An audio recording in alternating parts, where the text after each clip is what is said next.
Hi welcome back to രഞ്ജസ് cafe. ഇന്ന് നമ്മൾ ഉണ്ടാക്കാൻ പോകുന്ന ഒരു നോർത്ത് ഇന്ത്യൻ ഡിഷാണ് ബിണ്ടി മസാല. നമ്മുടെ വെണ്ടയ്ക്കേനെ കൊണ്ടുള്ള ഒരു ചപ്പാത്തീൻ്റെ സൈഡ് ഡിഷാണ്. അപ്പോൾ എന്തൊക്കെ ഇൻഗ്രീഡിയൻസ് വേണമെന്ന് നോക്കാം. ഞാൻ ഇവിടെ 300 ഗ്രാം വെണ്ടയ്ക്ക എടുത്തിട്ടുണ്ട്. നല്ല കഴുകിയിട്ട് ഓരോ വെണ്ടയ്ക്കയും നല്ല തുടച്ച് വെക്കുക. ഒരു തുള്ളി വെള്ളം പാടില്ല. എന്നിട്ട് ഒരു സൈഡ് സ്ലിറ്റ് ചെയ്തിട്ട് വെക്കുക. ഇതുപോലെ മീഡിയം വെണ്ടയ്ക്കാണെങ്കിൽ അങ്ങനെ തന്നെ അറ്റം മാത്രം മുറിച്ചാൽ മതി. വലിയ വെണ്ടയ്ക്കാണെങ്കിൽ 2 കഷ്ണമാക്കിയാൽ മതി. പിന്നെ പച്ചമുളക് ഒരു 4 പിന്നെ ഒരു വലിയ ഉള്ളി, പിന്നെ ഒരു ടമാറ്റർ അരച്ച് വെച്ചിട്ടുണ്ട്, പിന്നെ ഗാർലിക്കും, പിന്നെ ഒരു ചെറിയ കഷ്ണം ഇഞ്ചിയും. ഇത്രയും സാധനം റെഡിയാക്കി വയ്ക്കുക. നമ്മളൊരു പൗഡർ മിക്സ് റെഡിയാക്കും. അതിന് വേണ്ടിയിട്ട് കടലപ്പൊടി ഒരു 3 ടേബിൾ സ്പൂൺ എടുക്കും.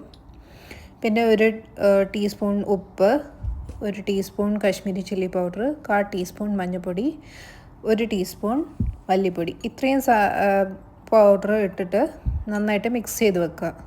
കട്ടകൾ പാടില്ല, കട്ടകളൊക്കെ ഉടയ്ക്കണം. എന്നിട്ട് നമ്മളൊരു വലിയ പാത്രത്തിലേക്ക് നമ്മൾ മുറിച്ച് വെച്ചിരിക്കുന്ന വെണ്ടയ്ക്ക അതിലേക്ക് ഇടും. എന്നിട്ട് നമ്മൾ ഉണ്ടാക്കി വെച്ചിരിക്കുന്ന പൊടി അതിൽ വെതറി കൊടുക്കും. എന്നിട്ട് നന്നായിട്ട് സ്പൂൺ കൊണ്ട് അത് മിക്സ് ചെയ്തെടുക്കുക. എല്ലാം നല്ല കോട്ടഡ് ആവണം. പൗഡർ എല്ലാ ബിണ്ടി പീസസും നല്ല കോട്ടഡ് ആക്കുക. എന്നിട്ടൊരു പാൻ ചൂടാക്കുക.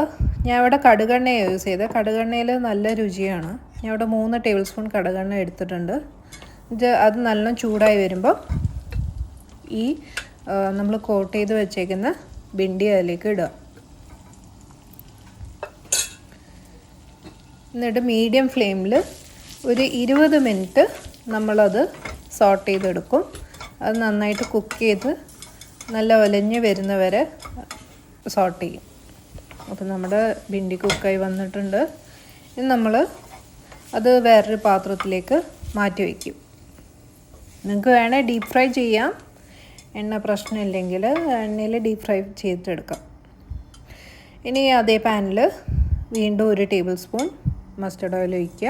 എന്നിട്ട് അത് ചൂടായി വരുമ്പോൾ ജീരകം ഇടുക, പിന്നെ കടുക് ഇടുക. എന്നിട്ട് ഒരു വെല്ലുള്ളി മുറിച്ച് വെച്ചത് അതിലേക്ക് ഇടുക. എന്നിട്ട് അത് സോഫ്റ്റ് ആകുന്നവരെ ഒന്ന് സോട്ട് ചെയ്യുക. ഉള്ളി സോട്ട് ചെയ്യുന്ന സമയത്ത് നമ്മൾ ജിഞ്ചർ ഗാർലിക് ചില്ലി പേസ്റ്റ് റെഡിയാക്കും. അത് പൾസിൽ ഒന്ന് ക്രഷ് ചെയ്താൽ മതി, അധികം പേസ്റ്റ് ആവേണ്ട ആവശ്യമില്ല. എന്നിട്ട് ഉള്ളി സോഫ്റ്റായി കഴിഞ്ഞാൽ ഈ ക്രഷ് ചെയ്ത് വെച്ചേക്കുന്നത് ഇടുക. എന്നിട്ട് അതിൻ്റെ നന്നായിട്ട് മൂപ്പിക്കുക, പച്ചമണം മാറുന്നവരെ. എന്നിട്ട് അത് നന്നായിട്ട് ബ്രൗണായി നമ്മൾ ടൊമാറ്റോ പ്യൂരി ഒഴിക്കും. എന്നിട്ട് അത് നന്നായിട്ട് സോട്ട് ചെയ്തെടുക്കുക. എന്നിട്ട് അതിലേക്ക് നമ്മൾ പൊടികൾ വീണ്ടും കാശ്മീരി ചില്ലി പൊടി, പിന്നെ ഒരു മഞ്ഞൾപ്പൊടി 1/4 ടീസ്പൂൺ, പിന്നെ 1 ടീസ്പൂൺ കൊറിയാൻഡർ പൗഡർ, ഇനി ആവശ്യമുള്ള ജീരകപ്പൊടി ചേർക്കുക 1 ടീസ്പൂൺ. എന്നിട്ട് എല്ലാം കൂടെ ഒരു 5 മിനിറ്റ് സോട്ട് ചെയ്യുക. എന്നിട്ട് നിങ്ങൾക്ക് എത്ര ഗ്രേവിയാണോ വേണ്ടത് അത്രയും വെള്ളം ചേർക്കുക. ഞാൻ ഇവിടെ ഒരു 1/4 ഗ്ലാസ് വെള്ളമേ ചേർത്തിട്ടുള്ളൂ. എന്നിട്ട് ഒരു 5 മിനിറ്റ് വീണ്ടും കുക്ക് ചെയ്യുക. എന്നിട്ട് നമ്മൾ കുക്ക് ചെയ്ത് വെച്ചേക്കുന്ന ബിണ്ടി അതിലേക്ക് ഇടുക. എന്നിട്ട് നന്നായിട്ട് മിക്സ് ചെയ്യുക. എന്നിട്ടൊരു 10 മിനിറ്റോളം വീണ്ടും കുക്ക് ചെയ്യുക, ഒന്ന് വരണ്ട് വരുന്നവരെ. ഇനി നമ്മൾ കസൂരി മേത്തി 1 ടേബിൾ സ്പൂണോളം ചേർക്കും. ഇത് വീണ്ടും ഒരു 5 മിനിറ്റ് സോട്ട് ചെയ്യുക. പിന്നെ നമ്മൾ കുറച്ച് മല്ലിച്ചപ്പ് ചേർക്കും. ഇത് നമുക്ക് തീ ഓഫ് ആക്കാം.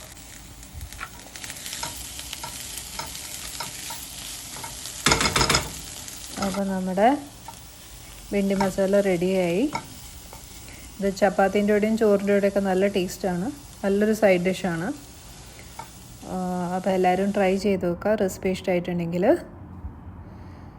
Please like, share, comment and subscribe. അപ്പോൾ വീണ്ടും നല്ലൊരു റെസിപ്പി ആയിട്ട് ഞാൻ വരുന്നതായിരിക്കും. And thank you for watching.